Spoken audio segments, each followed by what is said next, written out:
Hello everyone, how are you doing? This is MD Tech here with another quick tutorial. In today's tutorial, I'm going to show you how to disable or turn off spatial sound on your Windows 10 device.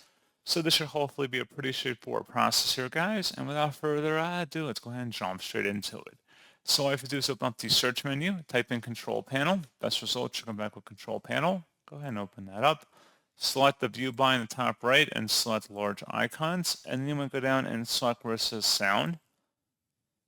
And now select your speaker output device, right click on it, and select Properties.